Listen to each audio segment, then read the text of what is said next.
As 2019 draws to a close, we look at the end of a transformative decade in geek culture. We saw the rise of shared universes and the failure of many others, the return of Star Wars, 9 video game consoles, the arrival of Twitch, the rise of streaming and esports. We had endings to series and shows like Lost, Game of Thrones, or Harry Potter, beginnings like Watchmen or Frozen. We listened to music from Avicii, Taylor Swift, Mumford & Sons, even a musical about the guy on the $10 bill. We saw tech like the iPad, the smartwatch, and the Amazon Echo. We even saw over 11 seasons of the Bachelor franchise. Ladies and gentlemen, please join us in our decennial series, This Decade in Geek. I feel like that's a bold prediction that we're going to do this in 10 years. Well, we're not going to do this in but No, be that somebody would have to like actually come back 10 years from now and check. So, you know. Yeah, and we're all going to be you. dead. We're all dead. You're listening to this right now. You're not going to make it out of this year alive. We'll try a little thought experiment. In 10 years from now, if you're listening to the second episode of this decennial series, take your time machine and come back here and join us right now. Yeah, we've got a seat open for you. I was thinking it was going to be a knock on how long it takes us to put out an episode, because it'll be about 10 years before this gets edited. All right, 10 years. Oh, nobody came. 10 years. I don't think we're going to... Yeah. You had some weird call-outs on that. I'm not sure about some of those. End of Lost? Lost ended in 2010. Sure, but when did it start? That doesn't matter. It ended in 2010. Oh, boo. Boo. Far too long before. I think shows that... we should talk about the things that happen only within that decade. 10 to 20. So it had to start in the decade and end in the decade? Yes, exactly. All right. Well, Game of Thrones fits that bill. Game of Thrones. So let's talk... We're going to talk about peak TV first. Sure, let's do it. We are definitely in peak TV. If I had been more prepared, I would know the person whose name... the name of the person who came up with Peak TV. Someone actually in Gerald the fan Peak. club. I'm going to start Christine Lawrence, who knows the name. So just look it up. That's how we're going to do it. Stupidest way possible. Yes. So yeah, there's so much good content out. Well, and just to prime this conversation a little bit, the landscape of television changed so much, right? We saw, again, like the rise of streaming. We saw Netflix and all of these other places go almost exclusively online. Now hang on a second. I had Netflix before 2010. You did, but... We've talked about this. I remember my first streaming experience with Netflix, which probably happened within the last decade, maybe just barely beforehand, and it was arduous. It was, what was it? Boy and His Dog.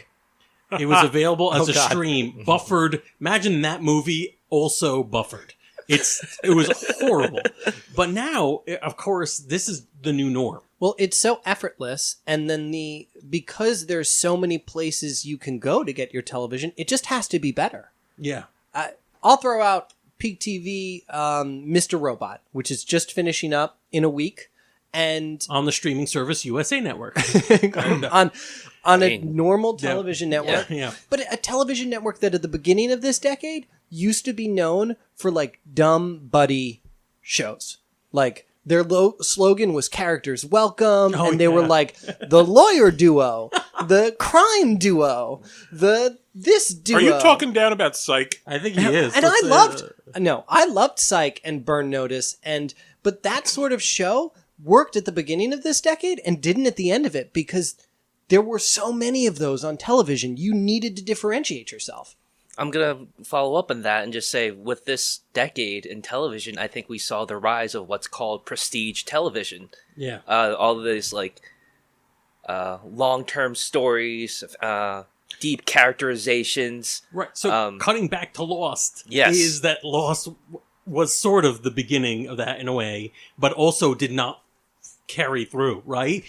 Infamously, Lost sort of meandered and didn't know how it was going to end. It was lost. It was lost. All right. But things that have come out since then have been cohesive stories. Lots of times they have been written beginning, middle, and end. It's all done. They knew where this was going. And Game of Thrones. But more or less, they know where it's going. Yeah. What about you guys? What's some of the best television you think you watched this decade?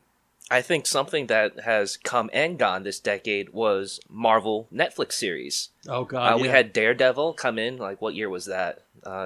We've done no Yeah, research. no, A year. Probably some year. Some year Yeah, in this yeah, decade. most likely. And that drew attention and hooked everybody here on the network. Then Wait, Netflix can pay to do a TV series? Yeah, imagine What? that. Netflix can pay more money than you'd ever imagine. So the Marvel Netflix universe started in 2015 and ended officially 2019. Right. It kind of boomed and then busted in the end, which is kind of a sad fall. But when it first started, it was really hot. And honestly, I'll still go back and watch those things because what they had out there before the end, I enjoyed. And it's a weird period because so I think another wise man, unless it turns out to be James, in which case I'm not calling him a wise man, said that where movies have became more streamlined and sort of mass media. You were looking for the lowest common denominator, something that all audiences could watch. TV went and became super highbrow. There's I think two different thoughts were going here. One, the rise of streaming, and the other one was the prestige format. But the prestige format, one of the reasons why it's so important is that if you've got mass competition for getting people to subscribe to your content, then you have to make sure your content is top notch. If you can't get volume, if people really do get sick of watching Small Wonder and Alf, and it's unbelievable. But if they do, then eventually they're going to have to stick around for something. Well, even you mentioned Small Wonder and Alf. Even our small comedy sort of stuff in the decade has changed, right? Look at shows like Community, The Good Place, Parks and Rec, right? The interconnecting threads and strong character development becomes so much more important to these things because you need to have a reason why people are going to come back intentionally to your television as compared to just flipping through. Yeah. And we've seen the almost complete death of the live before a studio audience sitcom. Oh, yeah. And the situational comedy is pretty much, I don't want to say gone, but it's in its decline because you want narrative arc that keeps you back every time, right? Even sitcoms that have come back in the last decade, with Full House. Fuller House? Probably. Fuller House, yeah. Guess the name. Fuller House, even that had somewhat more of a narrative arc through the season because it had to, because that's what people have come to expect. Girl Meets World was the same way? Yeah. Yes. I'm a fan. I'm not ashamed to admit it. You shouldn't be. Well, so that brings me to an interesting thing. Revivals. Yeah. Right? Okay. Well, it's not completely uncommon. We've got Firefly and the movie and that sort of stuff and Futurama that kind of take place right before this decade. But again, with this idea that people only tune in to stuff they already know or using that as a big hook, you get Fuller House, you get, what did we get? Roseanne, Will and Grace. Yeah. Right? Murphy Brown, yeah. And I think it's one of the other features of this decade, which we're probably going to talk about when we get into film, is that because franchise and big media companies are such a huge thing, bigger now than perhaps ever before, you gotta bank. You gotta make sure that the thing you're looking for, the thing you're trying to put money behind to produce, will capture enough eyeballs. So you're more likely to reboot a 80s sitcom that was popular than try something new. That's not entirely true, Boo. We get experimental stuff in this decade, but you also see a lot of effort being put into mass media nostalgia properties. It's like the old saying, everything old is still old, but we're going to do it again. Yeah, let's not Disney Plus, right? Big streaming giant just entered a few months ago. Now it's not a decade old, but it was a decade's worth of strategic buying that made their platform where they can buy Fox and all its properties. It bought Lucasfilm and all these things. So on the one hand, you've got the prestige properties, you've got Mandalorian, which made people love Star Wars again, and on the other hand, you got this darn cat. I mean, I bought it for maybe both. Part of me was like, well, it's got some new content that I can't wait to see, but also I demand access to my Fred McMurray cartoon exactly content. And and when I'm sitting with my family trying to, save off the apocalypse, we're both enjoying both products. The $1 million duck. It's good to know that the internet's going to keep us through the next 10 years of the apocalypse. 100%. Content is there just so that we will be okay with uploading our minds to the cloud and it crashes and then we die. I think we also saw a lot more of adult animation. So like, because Netflix is willing to experiment with more stuff, like I go back to BoJack Horseman, which ended up being like a really big surprise when it came out because it would seem like such a weird concept, but it's such a great show, you know? And I think, you know, you're even seeing now right here at the end of the decade, other people buying into that. Marvel's working on something coming up that's animation more towards adults. DC just released the Harley Quinn show. Very much for adults. You know, so we've got a lot of that where The Simpsons, Futurama, well, they've always been more appreciated, I think, by adults. It definitely walked a line where we were like, yeah, but our kids watch it and they think the visual gags are funny, you know? Yeah, I don't think my parents would have let me watch Archer No. at all. Yeah. But Archer's a good one. Archer's another good example. But how do we explain away Napoleon Dynamite? Well, I mean, not everything on TV was going to be a hit this year. How many lost wannabes do we have? Flash Forward, The Event. I have no idea any of the things you're saying. They were all It's all clicks and whistles. All lost wannabe TV shows that NBC tried. Yeah. And ABC tried. So, but like part of the rise of streaming. Actually, maybe we could talk about this before we go into movies because I keep teasing it. Let's do it. But I don't own anything anymore. That's not true. I do. I still kind of, but I'm old. So I still buy DVD box sets. I said Blu-ray, whatever. I still get that. And I know you're shocked. And that's why you're all horrified right now. But no, I still do that. But I have yet to ever put them in anything to watch. Yeah. I just don't watch it. That's my total thing, too. I buy it just in case, you know, as we look at the next decade and the streaming wars, right? I will buy things and I'm like, this was really good. And if I ever want to revisit it, if I ever really want to revisit it, I'm going to need it, you know, because there's definitely going to be a while there where content's going to be spread out among too much stuff. And I'm maybe not going to be paying for that thing. But yeah, I've also never actually returned to watch it at any point this decade. People in this room have confessed to streaming things from a computer because they couldn't be bothered to go get the DVD in the other room. This is true. Yeah, I mean, I've done it. I own things where I'm like, well, what was it? What did we do to the party on with Russell? Neon Genesis, right? Yeah. Everybody was like, here, borrow my DVDs, and I'm like, no, I got it, but like, we gotta walk to the machine once? No. Just think of like it was only like 20 years before where it was all about swapping VHS tapes. I used to do trying it. to like doing all that stuff like the old school anime watching. Like you had to go through an ordeal to find like even a somewhat recent episode. Yeah, but now I mean like they're doing simulcasts like for like the Japanese dub and the Japanese version and the English dub. Honestly, there's another aspect here is paralysis of choice. There is so much out there that I'm like, I have no idea where to begin. Let me just watch Parks and Rec again. I was about to say, but that's where the streaming is winning. That's where Disney Plus comes in. It's like, you could just rewatch all of Recess. Remember that from your childhood? It was great. Yeah, but that's in my watch list, and I haven't gotten around to it because I'm still remembering all of DuckTales and then do DuckTales 2017.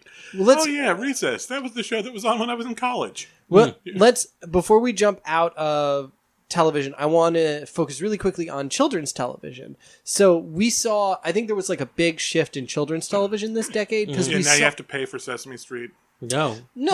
So that is a big thing. No, so that's not entirely true, but so we saw a shift in where children's television comes from, right? So the children's television we knew was like Sesame Street and PBS and all access sort of stuff. They're running out of money, so they are getting private partners, right? And then all of the like Saturday morning blocks, all of that stuff went away, and we're left with 2 dedicated channels for children's programming, 3 or 4 if you include the couple of Disney channels, right? Yeah, they're little satellite networks. So for whatever reason, we condensed children's programming, but I still think we got a lot of peak children's programming as well. Programming that, became a bit smarter, right? We had The Legend of Korra, right? The return to the Avatar universe, which was incredible. We had Gravity Falls, which we recently did a rewatch of here on the network, which, has just more meat to it than your average kid show. And it's certainly enjoyable by kids, but, there's a reason why they want to get parents and adults sitting down and watching this. And it's it's different than the days of My Little Pony and Care Bears, you know? Yeah, I think and I think in this case you can't even go to a full decade because you're talking about kids. So, like, you're talking about kids. You're talking about a person who was a young child at the beginning of the decade. They're an adult by the end. So that's true. I think like it's smaller chunks you have to do, and in this one, especially in the back end of this decade, I think we're going away from almost any of these programs being like. I don't know if there's must-see TV for kids anymore. I'm not sure. There's some Steven streaming Universe. shows. Even then, most of the people I've seen Yeah, are adults who like that. Okay, yeah, that's very true. If you're not Finger Family or selling some sort of Baby Shark thing, Copa. I don't Honestly, know. most of the must-see stuff for kids is on YouTube. Yeah, well, for now. Wow. Yeah. So we'll see how the future goes, but this isn't about the future. This is about the not-so-distant past. Pete was talking about how there's so little television filmed in front of a live studio audience, but SNL is still going strong. We have the SNL nerds here on the network going to have a lot of opinions about comedy in the past decade. So let's toss it over to them. Hey guys, this is John and Darren. We do a show on the Non-Productive Network called the SNL Nerds, where we talk all about Saturday Night Live. That's right. And we were asked to do a little special thing, a little promo thing for our show. And since it's the end of the decade, End of an era. we were asked to talk about like comedy in the last decade. And Yeah. I mean, as far as comedy goes, it's taken quite some leaps and bounds throughout this whole decade. Like a lot of, I mean, in late night comedy, a lot of changes going on. I mean, Yeah. Letterman retired. Colbert takes over. Jon Stewart leaves The Daily Show. Yeah. Trevor Noah takes that over. Conan O'Brien starts his TBS show. Yeah. Jimmy Kimmel's still around. Yeah, Jimmy Kimmel. We got James Corden. We had Fallon, he's still doing stuff. Craig Ferguson retires from the late night game. He bounced. And this all happened like in very quick succession. Yeah, Lily Singh is a thing. Yeah, a YouTube star. Yeah. From hosting YouTube to TV tube. Yeah, and like there's so many different new mediums too and venues and right. I mean, there's more stand-up specials coming out on. I mean, of course, Netflix. That's a huge one. I mean, Amazon Prime. They're putting out a couple specials here and there. Yeah. I mean, then of course you have the main guard. Of course, HBO, Showtime. Just specials galore, just everywhere. And there's so much content out there now. It's tough to just keep up with everything. Yeah, and like sometimes people even just put out a special just straight to YouTube. Like, I mean, I know Nick DiPaolo did that. Like, he was like that. He's like one of those conservative comics, and his comedy's more. Oh, I've heard of them. You've heard of them? I've heard of those. Yes. Like, I remember seeing the commercial for it, or the trailer for it, and it was like, oh, he's too edgy for Comedy Central. He's too raw for Netflix. You can only see him on you, and that just. Was he in fact too raw or too edgy? I didn't want to watch that. Yeah, okay. I haven't even seen the promo. Yeah, oh Jesus! His promo is too edgy for you. It was to watch. too edgy. I was just like, oh no, this would offend my delicate sensibilities. Oh, let me get my smelling salts. I have to fan myself. Yeah, it's so. I mean, yeah, people are putting out on specials on YouTube. There are just specials everywhere. Like, I mean, a lot of comedians, myself included, have been saying like, with all these specials, are specials really special anymore? Because it used to be a special because you'd had you've been working on your act for years and years, and you had all this like really amazing stuff. So like you had an hour's worth of stuff you wanted to put out, and it'd be very like a rare event type of thing. But now specials come dime a dozen. Yeah, and it's like that's the downside of having so much content is there's so much, it's tough to keep up with it all. Yeah. And I feel like very behind on most everything. Yeah, I know. A lot of days. stuff gets lost in the shuffle. I mean, tons of Nikki Glaser just put out a special. Yeah. Dan Soder put out a special. Michelle Wolf put out a special. Yeah. Tiffany Haddish put out a special. And that's just on Netflix. Yeah. Yeah, exactly. Ronnie Chen put out a special.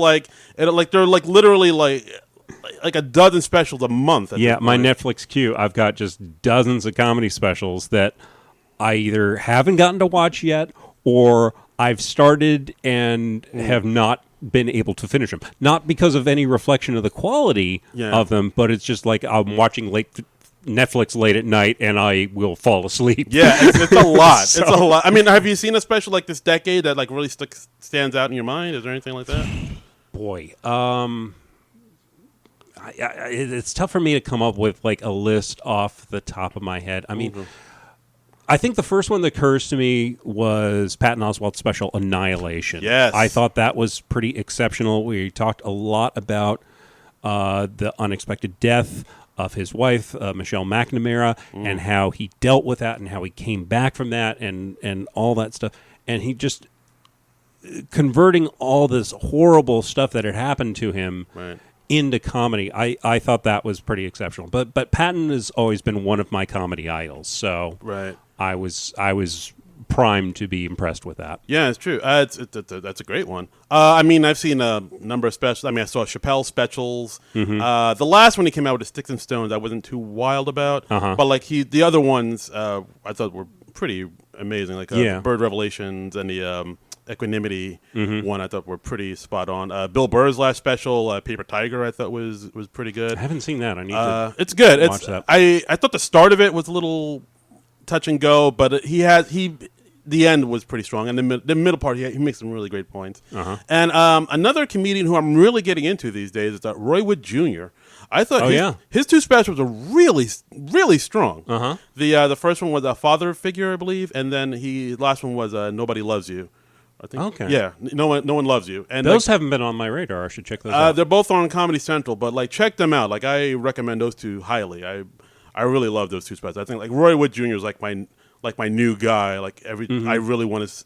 I really want to see him live because I really. Yeah, wanna see are him. there like some comics that you have gotten into in the last few years or in the last decade that maybe you, and it doesn't even have to be a new comedian, it just could be somebody you just got into more in the last few years? Yeah, well, I mean, Roy Wood Jr. definitely. Taylor Tomlinson, I've been getting into She's really real a good. lot. We got to see her live a few months back. She did. We saw her live at a Levity Live. Yeah, Not live. yeah. In Nyack, New York. Check them out. yeah. They're in the mall. What's In the mall, what's the name? Palisades The Center. Palisades. Okay, yeah. Yeah. I mean, she's a fantastic stand-up. She's super young, but like a lot of She's still in her 20s. I yeah, think. Yeah, like a lot of, but she's like light years ahead of her age. Like, and we both walked out of that show. We were just both like, we need to write more. what's the point? Yeah, yeah. I set my joke book on fire. Sometimes you see somebody who's like so good, it's almost depressing because it's just they're so far ahead of where. Yeah. And that's not a good thing to do to yourself because everybody has their own pace and their own. You're Right. really only competing against yourself. Yeah, and absolutely. you're just always. You should just be trying to make yourself better than you already are. Yeah, very much so. Instead of beating yourself up about where you're not, and that's an easy trap to fall into. Right, but I mean, Taylor Tomlinson. She's been on Conan. She's been on Fallon. She's been on. I believe Colbert. I'm not 100% sure, but just check her out. Like she has a 15-minute special on Netflix, and she just filmed her hour special on Netflix, which will be out soon, probably I believe next year. Sam Jay is another comic who I really like. She writes for SNL. She's an SNL writer, but she's a black queer woman, and she has like a very interesting point of view of things. Like I really enjoy her comedy. And that's another thing is like we've had an explosion of different voices. We have certainly more diversity in comedy, I think, than we had a decade ago. Yeah, very much so. I mean, Ali Wong came out with two strong specials. Baby Cobra and Tiger Mom, I believe is. I don't remember the name of her second special off the top of my head, but yeah, she blew up this year incredibly. The Hannah Gadsby, the Nanette special, Yeah. that went That super was viral. everywhere. That changed the game. That really shook things up. Like, I mean, some people hated it, saying, "Oh, it's not stand-up comedy," but Right. it is a form of comedy. It's like I think even she said, I saw the special. I dug it, but like as far as it's more of a one-woman type of show, or one person, or however you say it, type of show than like straight up stand up comedy. But it did have some very comedic elements to it. That was great. And like she really took some risks. It was very, very edgy and like very like kind of daring and whatnot. And like also in that vein, we had like a couple of huge people in comedy were brought down. Yes. Like Bill Cosby and Louis C.K. by like heinous shit that they had done. Yeah, and those really seemed out of nowhere. Yeah, like that was. I mean, that happened this decade, and it's just like institutions in this comedy world, and they were just like Yeah. taken down. Like, I mean, a lot of canceling this decade. Yeah, too. and it's. I mean, it was incredibly surprising to hear those things, and you have the disbelief at first, and then you have the gradual realization. Oh shit! No, they actually were doing all that heinous shit, and Yeah. they were not the people we thought they were. Yeah, I mean, I know it's and rough. like the Louis C.K. thing in particular, that really threw me for a loop because he was one of my comedy idols, and now I can't. I have a tough time listening to him. Yeah, I mean, it definitely like brings up the question, like, well, can you separate art from the artist type of thing? Like, I mean, Yeah. it you know, like same thing like with R. Kelly and Michael Jackson and you know Harvey Weinstein and whatnot. Like, I mean, it is like a thing where like a lot of people are doing now, where like once all this stuff comes out, they're like, oh, I've seen people say, oh, I never liked Louis C.K. Like, oh, I never liked Cosby. I never thought. Yeah. And even that's like You're like, really? Did you really? Yeah. I mean, you can be a terrible person and be very talented too. So Absolutely. I mean, to say like, we're living proof. yeah, right. Hey, hey, at SNL Nerd Show, follow us on Twitter. We're terrible people, but we're funny. That's our new tagline We'll make for you the podcast. We'll make you laugh. But yeah, it's like one of the things. Can you separate the art from the artist? Like that question really came in to question like throughout Yeah. all this stuff that was happening. And I think a lot of people have had to kind of adjust where they are or what they do, or right. I mean, and I think in the broad sense that's a good thing. Yeah. That and it's good that we have more voices at the table, and it's good that like some people are questioning some of their long held assumptions and Right. stuff like that. This ended up so much more serious than Yeah. I was. Is this a expecting drama? it to. I know. We're doing I know. the drama of 2010. We don't usually go this serious or this deep, but let's talk a little because we actually both got into doing comedy professionally in the last decade. We did? Yeah, I've been doing. I started comedy like seriously in like 2011. Yeah, I And, started around 2010, like when I moved to Jersey. Okay, yeah. And it started off doing bar shows. I took a comedy class, to figure out how to get my my foot in the door. And I mean, it was pretty helpful to do that, just because. Because I mean, you're just in front of all these other students, all these other people who don't know how to do comedy, and as you kind of get your rhythm and learn about who you are and try to find your voice, it's good to do that in front of people who like are doing the same thing. And then after that, you do it in front of an audience, and then you kind of learn your chops and figure out your, like I said, your voice and how to stand and how to interact with people, the audience, How to hold the mic. how to hold the mic, put the stand to the side. And Well, there are certain little mechanical things that you have to get, and you develop an eye for when somebody doesn't know that stuff quite yet, and it's got amusing. Exactly. When somebody's just like, the mic is still in the stand and they're just holding onto the mic and the stand for dear life, you're like, oh, that's a newbie. Yeah, yeah. He's just a little duckling. Or they're holding the mic like really high and it's like covering half their face. Yeah, like a rapper. Yeah. What's up, y'all? Yeah, like that's something I've tried to be conscious of. You hold the mic low and you keep that so people can see your face and see your expressions, because that can really enhance your comedy and your material. And absolutely. Well, I didn't even ask you. Like, are there any comedians throughout this decade that you've discovered or that you like, or any specials? Or no, not at all. I have no. Okay. I don't care for comedy. Yeah, no. Yeah, no, I do not. There are a few. Like another one I was impressed by recently was Gary Goldman's last special, The Great Depression. Yeah. Where he talked about he went through this huge bout of depression, and he was like moved in with his mother, and like for months he was hardly able to get out of bed, and he talked about that very frankly, and it was I was very impressed with that. Right. I thought that was good. Yeah, I think for like a lot of comedy, it's like that and the Patton Oswalt. When you're talking about a very serious topic, it's you want to talk about it, but you want to find like the humor in it too, or else you don't want to get so down and depressed in it that like it just becomes like a TED talk. Like you're talking about your problems. You got like this has to be funny, and that's the thing that I love about comedy, is that you can take those horrible things and make something good and amusing and true about it. I mean, I think that's the beauty of comedy, is that you can take the bad things that happen to you in your life and you can make something good out of it. Right. It's not like you're making light of it, but you're just trying to find the humor in it, and that you can be okay with it, and that can help like other people deal too. Yeah, absolutely. So that's good. Funny is good. Comedy's good. Comedy good. Comedy am good. But anyway, those are our very rough, unformed thoughts on comedy in the last decade. Yes. But we've got a show on the Non-Productive Network called the SNL Nerds, where we talk about our opinions over the one specific show on Saturday Night Live. Absolutely. And we say stuff. Yeah, and things. And we have opinions. And we go on weird tangents. Yeah. Adam Driver impressions. We got him. Yeah. He needs to know that I fought for him. Aha, see? Yeah. How about that? You don't want to hear more of that? Sure. Yeah. I mean, we do lots of mediocre impressions of various celebrities. We have Adam Sandler, who comes on,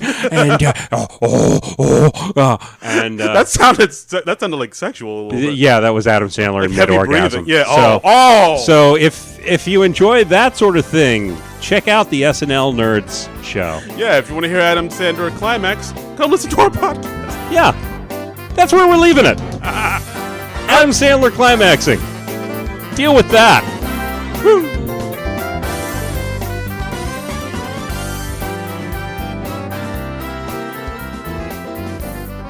Let's talk about movies, because this leaks into all of the stuff we've been saying about TV. Absolutely. The rise of the franchise. my God. They've been around forever. Not saying that they haven't. Actually, what was the earliest franchise you could think of?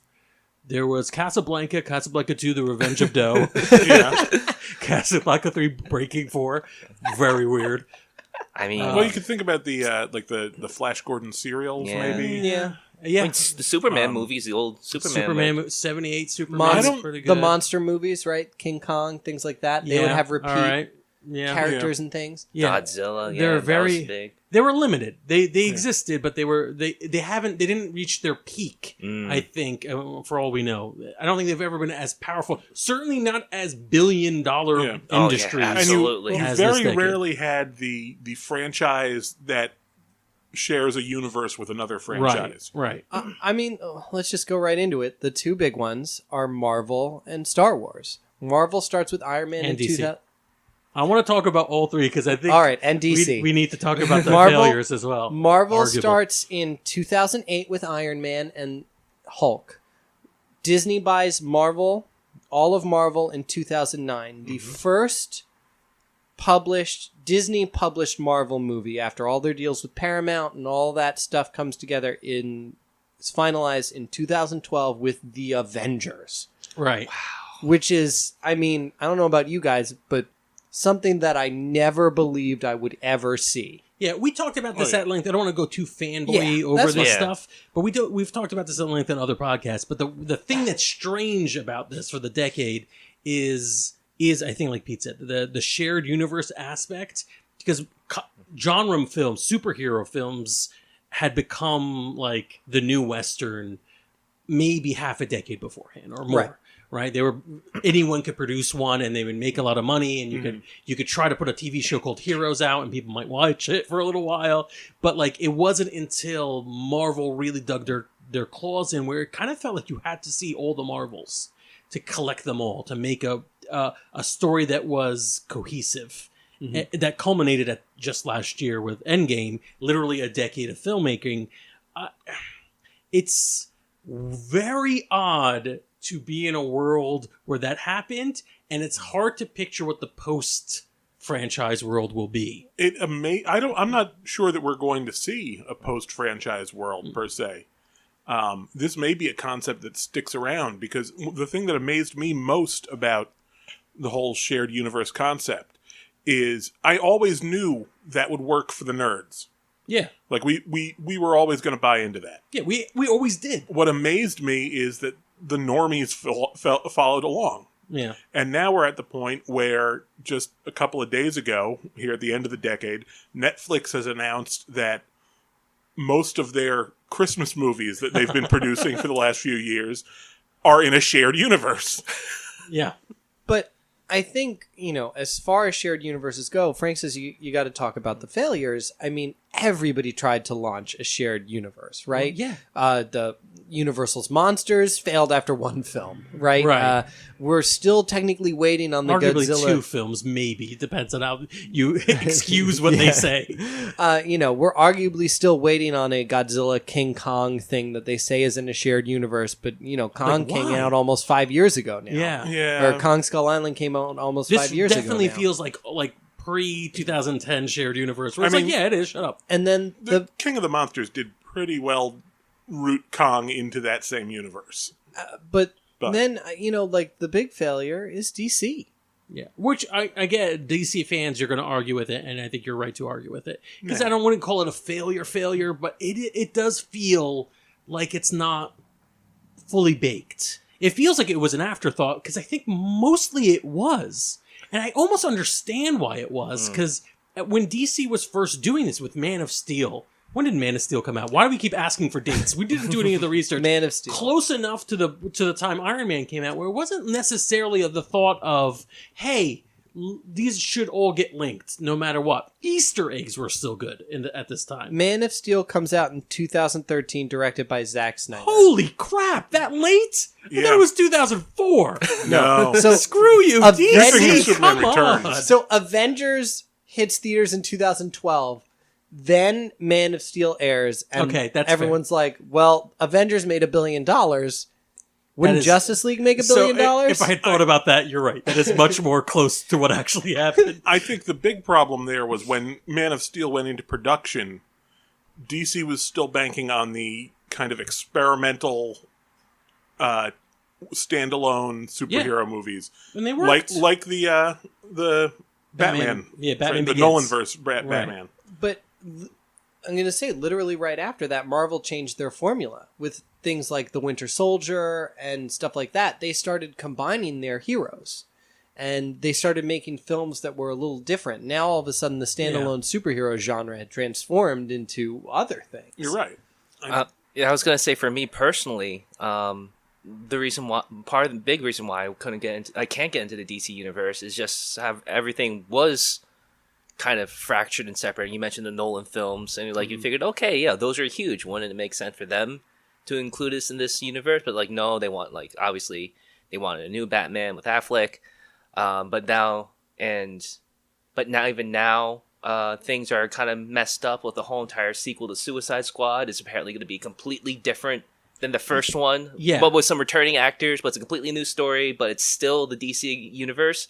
It just seems so disorganized compared to Marvel's well-oiled machine for the good and the ill. Yeah, well, for we don't want to. I don't think we should spend too much time just trying to figure out what DC may have done wrong. But there was a couple of things.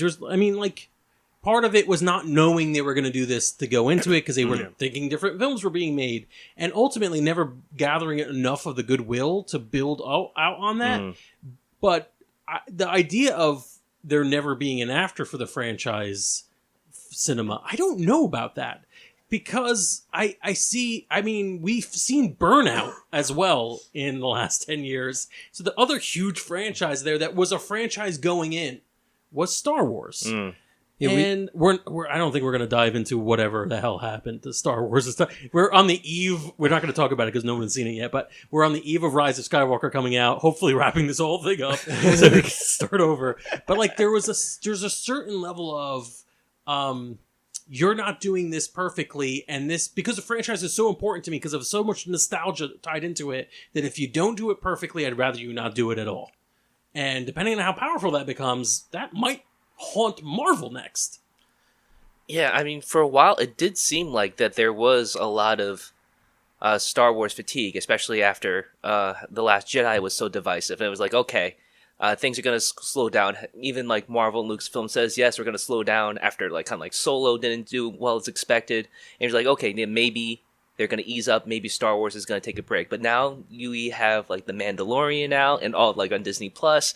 We have some a return of the Clone Wars cartoon. We have more stuff you think it's going down, but then it just keeps on popping up. So I feel like it's transitioning never into ending. peak TV. Yeah, it's just. I think it honestly is never ending. Which it's good because I like the stuff coming out, but it's a little scary. It's you think it's you try to keep on punching them, but like they won't stay down for the 10 count.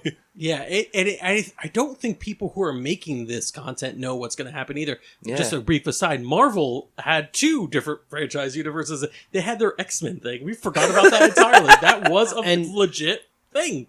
They tried 2 takes at Spider-Man. True, they kept trying. I would say 3, and one of them kind of stuck, and then we got the internet freaked out. Yeah. Just to clarify my point from before about not ever having a post-franchise universe world, Mm-hmm. I'm not saying that individual franchises might die out. Oh yeah, Like we will have Marvel fatigue, we will have Star Wars fatigue. These are real things, and there'll be a day when they stop making Marvel movies. What I'm saying is I don't know that the format of shared universes is going to die out. that's I interesting. think people have developed a taste. I mean, look how close we came this decade to having, 21 Jump Street 3 / Men in Black 4.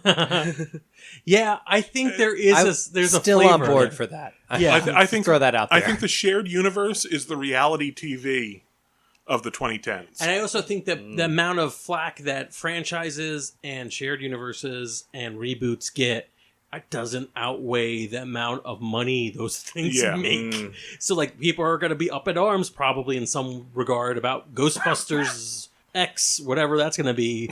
But, it's still going to make all the money. So, there you go. What about, so we don't only talk about Marvel, Star Wars, and DC. What about some other smaller, impactful, well, smaller, but some more standalone films from this decade? I'm going to start out with, I believe, the action movie of the decade, if not longer, Mad Max Fury Road. Ooh, Mad Max was great. Nice. Technically, it's a franchise too, but Yeah. When we hadn't seen something for a long time. I 100% thought you were going with John Wick. Also now. Oh my Because of God. the franchise, but John John Wick, Wick? yeah. John Wick meets Mad Max in Matt's Dream Come True. And they're not really shared universes, though. Although technically, both of those do overlap with with Philadelphia. Do they? Oh yeah, look it up on the internet. Okay. The movie Philadelphia? The movie Tom Hanks, AIDS. All right, that good. thing. Yes, All right. fine. I'm going to throw out the Planet of the Apes films. The new Planet of the Apes series, Dawn, Rise, and War. Okay. We Yeah. just, we just in that can't order? talk about a standalone movie, can we? Yeah, I'm thinking about this. Look, keep going. Be genuine to yourselves. Only say the movies you really want to. Those were really great. I'll throw out 2 great standalone movies that gave us the start to 2 incredible directors who are now, Okay. of course, doing franchises. But Ex Machina, Okay. Yes, very which good. Yes. is an incredible film. It's kind of the first time we saw both Oscar Isaac and forget his name. He plays Weasley and Domhnall Gleeson. Domhnall Gleeson. Yeah. Yep. And they acted together in what is, it's just an incredible movie. That did come out after Force Awakens, though. Gleason No, it plays didn't. Weasley? It's before Force Awakens. Wait, who? It's like a Weasley year in before. what? He's one of the Weasley twins. Is No, he? he's not one of the No, Weasley the twins. twins. He's the older Weasley brother. Oh, he's Bill. Bill? Yeah, he's Bill. The one He's that, Bill. Oh, yeah. All right. Sorry, that just blew my The, mind. the dragon researcher one, not the Yeah. ministry snitch. Not the Not the one we not don't the cop. Yeah. Not the TA or whatever the hell he was in the first movie. And I was like, is this going to be important? Is there going to be a quiz afterwards? And Arrival, which gave us Denis Villeneuve, whose name I'm sure I'm butchering, but who went on to direct the Blade Runner sequel and is currently working on Dune, of all things. Oh, God. So, good luck. but Arrival is an I incredible didn't mean movie. that as a passive-aggressive thing. I'm just saying. He's got his work cut out for him. Ugh. Yeah, those are, I'm going to say, 2 of my favorite films from the decade. As far as sci-fi is concerned, they're just incredible. And they're very informative to where we are now, in the decade. I recall Gravity having making a lot of waves. Gravity had No, a huge pun intended. impact. Mm-hmm. I'm trying to think of other non-franchise movies. One thing I think Nicholas Winding Refn's I also probably butchered that name. Drive. I love and, Drive. Only God Forgives, unless you want to count movies where Ryan Gosling just stares as a franchise. I mean, I do love the Ryan Gosling Stairs movies. The Ryan Gosling Stairs shared universe. Please, someone map that out. If you could do it, Please do it. What about you two? Every time Ryan Gosling stares in a movie, he's staring at Ryan Gosling in another movie. Oh my god, my mind is blown. I love that. Oh, man, I'm embarrassed because there's not a lot. I'm actually going into my internet-enabled phone. Another thing that became really big this decade. And because my brain is now mush, I can't do anything without it. And thinking of movies, looking up a list of movies I've watched. There was Ghostbusters. Oh yeah, there you go. Which that's not a franchise. I maintain has no connection to any established franchise. It's tough too because so many, like Frank pointed out with John Wick or the Dragons movies, they became franchises. If it's a good enough film, someone's going to try to do it. Bad Times at the El Royale, which has not yet become a franchise, but I would watch it if they were all not connected into the last act. That would blow my mind. I got one for you, Frank. Yeah. Kubo, yes. Oh yeah, that's another great film. I mean, it is definitely well, I'm looking through my list. I noticed that a lot of them were streaming originals. These are a lot of the more experimental films that get out there because you don't have to worry too much about how many seats and how many theaters you're in are on streaming devices. But then again, a lot of them are ridiculous reboot properties, the Jumanjis and what have you. I'm not saying that these aren't enjoyable, but it felt like a decade of best ofs, which could be fun. Best ofs are great, but there was definitely a moment, and it's come up quite a number of times. And I'm like, too much. I can't do another reboot. And then the third reboot in, and I'm like, all right, I'm back on. So Spider-Man, amazing Spider-Man. No, I can't do this. And then Tom Holland Spider-Man, like, okay, I'm back on. Into the Spider-Verse. Yeah, it keeps going. Not a franchise yet, but there's the Raid movies, bringing in Indonesian action cinema to the Western audience. The Raids were great, 1 and 2. 1 and 2. But there's supposed to be a third one, so when the third one comes out, then we'll revisit the whole entire franchise. We'll be officially back in the franchise boat. Shape of Water. Oh, God. Oh, my God. There's another whole animal. I'm sorry, I'm literally looking at my list and then saying it out loud. But all the live-action Disney movies, which the live-action remake trend, brings us back to, that is, I think, that's peak. Again, we're overusing that. Peak nostalgia, where it's just let's just do a shadow cast of a famous movie with new actors, and you'll pay to see it, and it will make $1 billion. I mean, you enjoy it, go for it. That's cool, but it's an interesting trend that just seems to keep on going. All right, welcome back, everybody.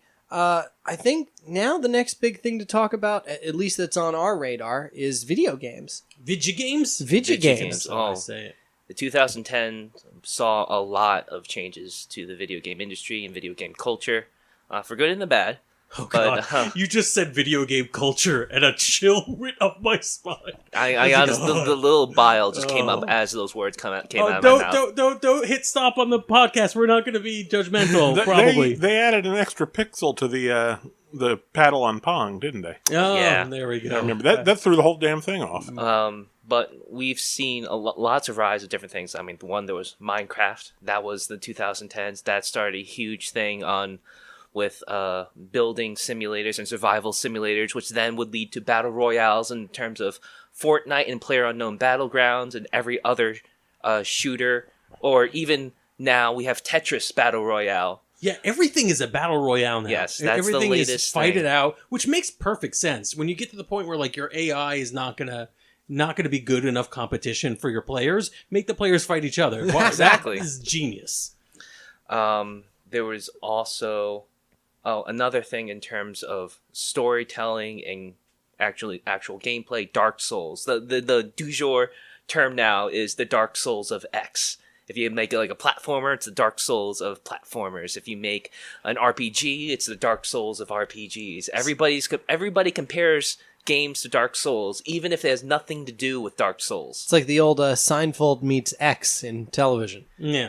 I mean, the best way I've seen it, Dark Souls was kind of like a Super Mario event, where it just completely flipped the concept of what games can be on its head. Go ahead. I was going to say, we mentioned it in the opening, but one of the craziest things was just how we ingest games, right? So Twitch came out in 2011, which is crazy because it essentially means that people weren't streaming games like that until 2011. Oh no, there was absolutely no streaming. There was like some very like poor early attempts at streaming. There's Twitch's predecessor, Justin TV, where they actually first started it. So we first created our Twitch channel and our Justin TV That's channel right. at the same time, and it was for live video streaming of like production work at a podcast, like the way you would have a camera on, a webcam on while you were recording your podcasts. And even then, it was like tertiary to like shoutcast or like ways of listening to an MP3 stream. Like it's blew your mind away to the point where I remember the moment Twitch looked at Justin TV and said, "Yeah, we don't need you anymore. You're gonna just join the team. It's fine. Don't worry about it." And it didn't take long for Amazon to buy Twitch. Was it 2014? Something around that then. It's a huge growth, man. That's insane. But yeah, like streaming has become a change, kind of almost like the economic outlook of gaming, because like you have people like making their living off of streaming games. You have people like actually being sponsored streams from like actual game developers, like, hey, play my game, and we'll pay you. We've seen community efforts like Twitch Plays Pokemon. Oh my goodness, that was insane. I'd never seen anything like it. It was so cool. Awesome. And we even seen like political activity on we have definitely seen political activity. Political activism. Political. We've seen political activism. AOC came onto somebody's stream who was playing Donkey Kong 64 for transgender rights. We've seen the rise of streaming has become almost ubiquitous amongst like gamers now. So what do you think I don't know, we're not the future show. I keep wanting to do this. But what do you think the future is going to be for this? I think it might bottom out. Uh-oh. Did I question you guys at the point where you're like, oh God, my career playing a game. I just try to get a few subscribers. I mean, you tell me, Matt, but I don't know if it will. I mean, people look at the gaming industry and it makes more money. Every AAA game release makes as much money as the 6 most successful films released this year. Keep in mind, those are all Disney films. But every AAA game release is $1 billion+. And it's like opening night $1 billion+. It's just such a lucrative industry that people are going to keep pushing. I'm not saying that game design or development is going to go away. I think right now, we've got to. I'm really curious to see what these numbers are, and you're never gonna not in game development, but I would love to see how many people are making quote a living playing games and streaming it, and then how many people are just sort of making some supplementary income streaming games and playing it, and how many people are just doing the hustle. Like, it feels like, to me, so I'm not just an old man shaking my fist at the sky, it feels a lot like podcast advertising, where, like, a lot of times I'll hear, like, I wonder how many people are actually making a living doing these things. You're not wrong, Frank. Streaming is very difficult. Obviously, the people at the top, they're making millions of dollars, but before, like, every millionaire, there's, like, 1,000 more people just doing the hustle, trying to get, like, their... get some followers, get some subscribers, get donations. And I think if streaming goes under, a big part of it will be due to the platforms themselves. I know YouTube and Twitch has been under fire recently in the past few years for like depending on policies on like either uploading videos or content that's allowed or disallowed. Also issues with like harassment and things like that. It's a very delicate balance right now, and I do think like it is completely possible that this is a bubble that will pop eventually. And I think we have to we try to keep things a little positive, but like I think we do have to address like the same way we address the what the hell is happening to Star Wars. There's a little bit of what the hell is happening in gaming where there's a lot of weird anger that happens. I think in everything geek, there's this weird kind of like gatekeeper thing that happened where geek was not chic until maybe this decade, And now it's a friend of ours, Jesse Baruffi, has said that it was a monkey paw's wish come true, Geeks winning the culture wars. Where on the one hand, like you got what you wanted, but at what cost? And I feel like there's a lot of that going on in gaming. I mean, yes. I mean, God, was it 2010s? Was Gamergate that whole entire thing? And it all started because people were angry about a woman writing about video games, essentially. Yeah.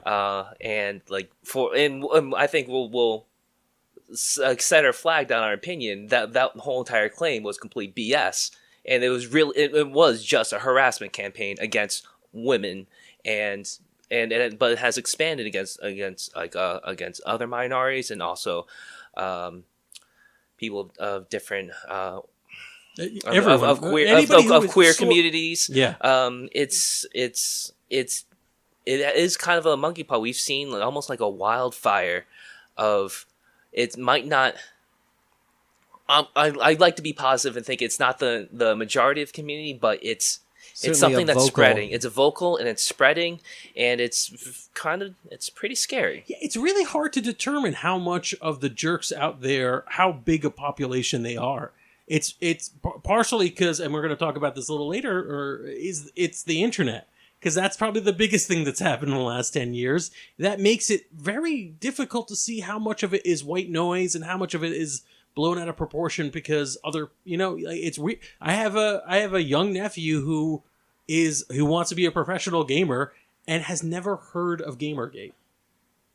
Really? And he's deep into it. He knows streamers. He wants to buy a rig, and I'm like, and I was grilling him on Thanksgiving because that's what you do. And I'm like, are you lying to me? Are you one of them, you son of a? And he's like, what are you talking about?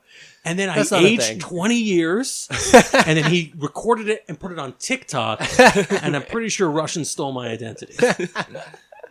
All that happened.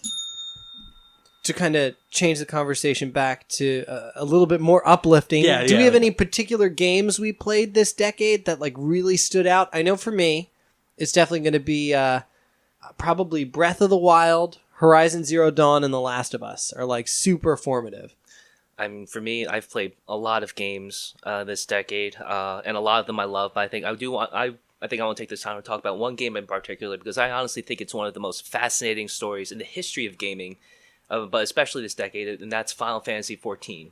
I mean, Final Fantasy, lots of geeks know, famous Japanese RPG series, and but the story of 14, which was their second attempt at an online game, it's a very rare story of failure and rising from the ashes. Back in around 2010, the original Final Fantasy XIV came out. It was universally panned. It was poorly optimized. One running joke was that there were more graphic fidelity in a vase than the actual player models. But also in fact that it just wasn't fun to play. It ran poorly, and it only lasted within 2 years. But at the end of those 2 years, Square Enix, the developers, brought in a new project lead, Naoki Yoshida, who then took over for kind of the reboot of Final Fantasy XIV called A Realm Reborn. And at this point, I think you can honestly call it a last Hail Mary. By now, Square Enix was kind of not doing so hot. It was still feeling the effects of the Spirits Within movie. And maybe around this time, also Final Fantasy XIII came out, and that was highly divisive. And so many people honestly thought that Final Fantasy was going to go away and maybe Square Enix was going to go under. And then when A Realm Reborn came out, it was almost like a miracle. It was loved by critics, loved by players. It has grown hugely since then, and it's honestly dethroned World of Warcraft as the top massively multiplayer online game. Amongst video game players.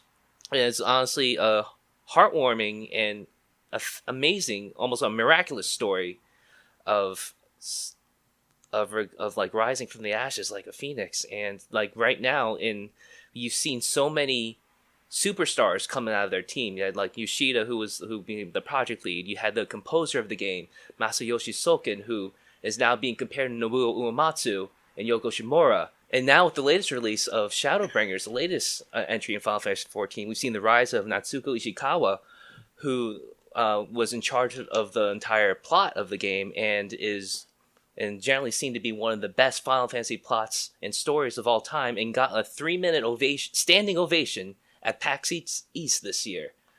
So like this, the Final Fantasy XIV team seems to be like kind of like the future of Square Enix, and has pretty much revitalized the whole entire company into the success it has today. It's having today. That's fascinating compared to what my poll for best part for games in the last decade, which is the return or the rise of casual games. Like Pokemon Go or Pokemon Go, all the Nintendo phone app games that I'm like, all right, I play Dr. Mario with my mom. Like it's, and then all the, and you know, Nintendo Switch, to be honest, a lot of those are a little bit more lighthearted games. Those things, party games, it's just, the bar of entry for video games are so much easier for me now. Flappy Bird. Yeah, Flappy Bird. Yes. I just saw a list that listed Flappy Bird as one of the most influential games of the 2010s, and I can't disagree with it. Yeah, it definitely is. All right. You know, we're talking about all these really important trends over the past decade. Let's toss it over to the Adventures in Collecting crew to talk about some of the most important trends in toys over the past 10 years. Are you ready, kids? Get your parents' permission, check your mailbox, and grab your shopping cart. It's time for the Adventures in Collecting podcast. I'm Eric. And I'm Dave. Welcome to Adventures in Collecting, where we talk toy news, culture, and hauls. Along with our journeys as collectors. Happy holidays from Eric and Dave. I didn't know we were doing that, so we're at the Adventures in Collecting podcast. Non-Productive asked us to chime in with some toy-related things for the decade of 2010 to 2019. That's how counting works. Yeah, 10 years. Welcome, non-productive people. Hi, if you've never heard us before. Yes, hello. I waved like you could see that. He did, in fact, and then I waved back because that's just the way that things go here. So Non-Productive asked us to present just something to represent the toy industry and and the many facets of toys. And I mean, we could sit here forever and talk about 10 years of toys. I mean, that's just ridiculous. So we're not going to do that. Coincidentally, we sit here for about an hour every 2 weeks to do that. So you can find that at Adventures in Collecting on your podcast searches. You sure can. And at AIC Podcast on your social medias. At AIC underscore podcast. Yeah. So what we're going to do is... I can't even get that going correctly. So what we're So going we to do... can't count or give our stuff out. Oh my goodness. So what we're going to do... This is all staying in, by the way. 100%. So what we're going to do is, in 10 years, we're just going to pick, from the last 10 years, our favorite toy line each. I'm going to go first. If you have never heard the podcast before, you don't know that I'm a big Star Wars collector. If you have, this is going to be old hat. But in 2010 was the first year that the Star Wars Vintage Collection 3 3/4 super articulated line was introduced, and since then it has been revolutionary for that scale. The 3 3/4 scale has been the kind of the bread and butter for Star Wars for many years before the Black Series was introduced. Those figures were standard articulated, with the 5 points, turny head, moving arms, moving legs. The Vintage Collection added likenesses and posability like never before, and really changed the face of how people were collecting Star Wars figures. They were great for people who liked to collect on card because that vintage nostalgia-driven packaging is beautiful, and the figures had play value like never before. And to this day, though the Vintage Collection over the past 10 years has started and stopped, it is strongly going again. There are figures from the Rise of Skywalker that are in the Vintage Collection line, and they're just gorgeous, and I can't wait to see what the next 10 years has in store for Star Wars figures. All right, so mine is one of the things that I am a big collector of, and this one pick is going to be a very sentimental one because I think it's what got me back into the idea of figure collecting and just really kind of focusing on, like the straight up action figure collecting because I'd just been strictly pops at that point. And that is Mattel's WWE Retro line that came out in 2017. Now it is a line that has since been put on hiatus, so there hasn't been a new series since Series 10 that came out earlier this year. But it's a really cool line because it hit the nostalgia box for me.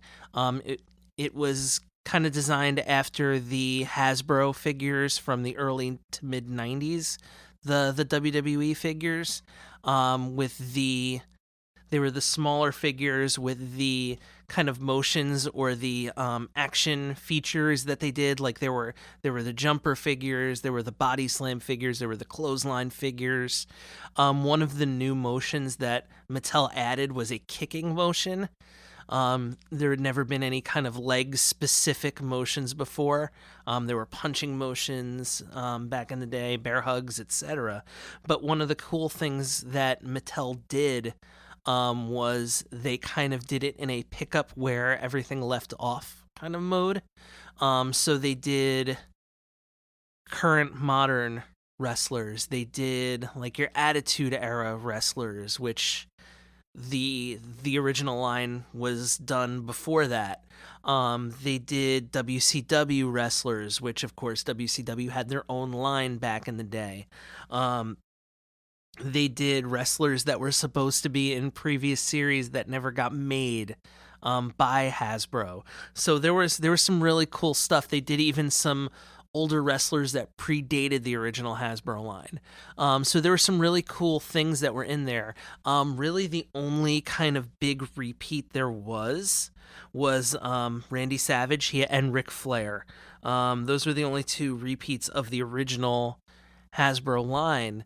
And Ric Flair was more of a WCW Ric Flair. Randy Savage had an NWO Randy Savage, but then there was supposed to be a green tights Randy Savage at one point, and so they made a green tights one. There was supposed to be a Diesel, they made a Diesel. So that was some of the cool stuff with it. And part of, and this has changed with the Elites, but my entire retro collection is still mint on card. The ring is still in the box because part of what made that line cool to me was that the carding was very similar to the Hasbro carding. And I just thought as a package, as a whole, it's something to be appreciated, not just the figures themselves. So, thank you, Non-Pro, again, for bringing us on this year. We're happy to contribute to the podcast, and Happy New Year, guys. Yeah, Happy New Year. As we wrap this up, a quick lightning round. Any other incredibly informative thing for you guys in the past 10 years that just doesn't fit into one of these categories? We talked about it. Rage on the internet. I'm serious. 10 years, this last 10 years has been, there's so much, and I think it overshadows everything else we've talked about. We talked about it briefly. There's just a lot of people we have way too much access to each other and not enough, looking at each other's faces while we talk. So there's a lot of anger about Star Wars or video games or anything. It's awful. But it's also really cool because in the last 10 years, I can reach out to anybody through a podcast or any other medium and say, hey, here are my opinions. Please like them. I have a softball one. I'm going to say Hamilton. Rage about not getting Hamilton tickets. I don't remember the softball scene in that.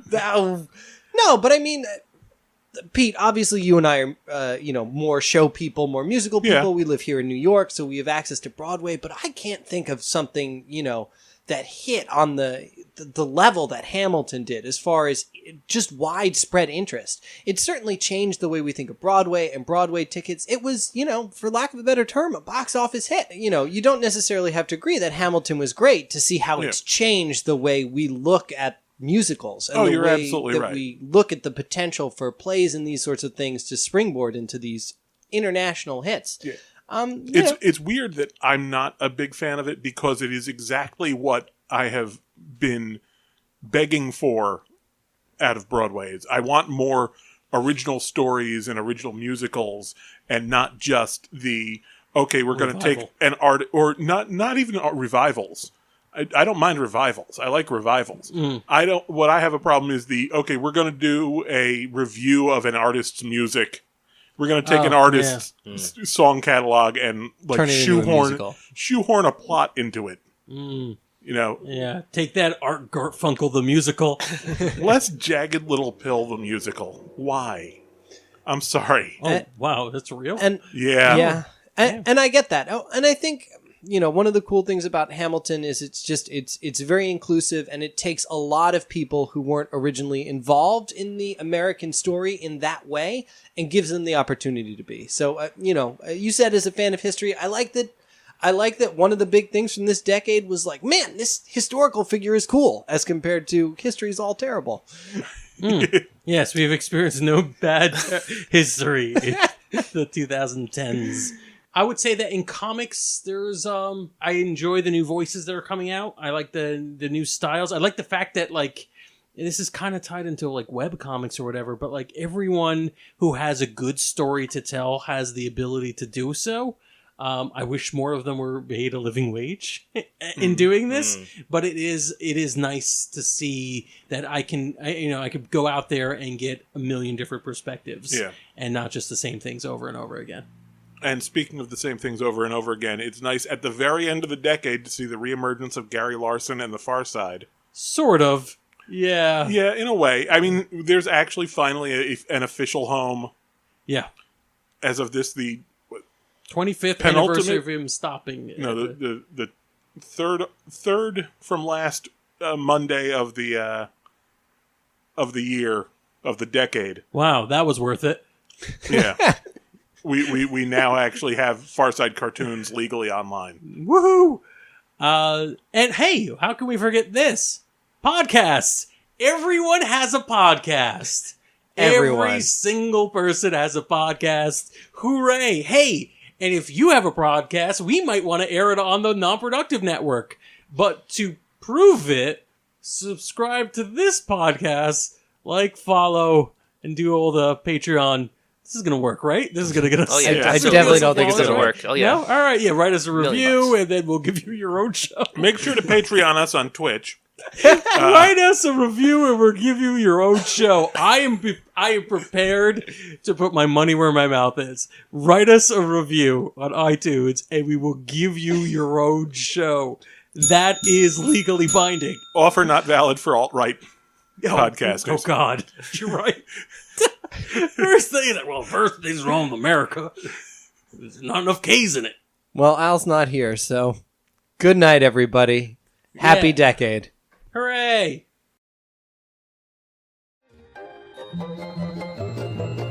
This has been a non-productive media presentation. Executive producer Frank Hablawi. This program and many others like it on the Non-Productive Network is distributed under a Creative Commons Attribution Non-Commercial No Derivatives license. Please share it, but ask before trying to change it or sell it. For more information, visit non-productive.com.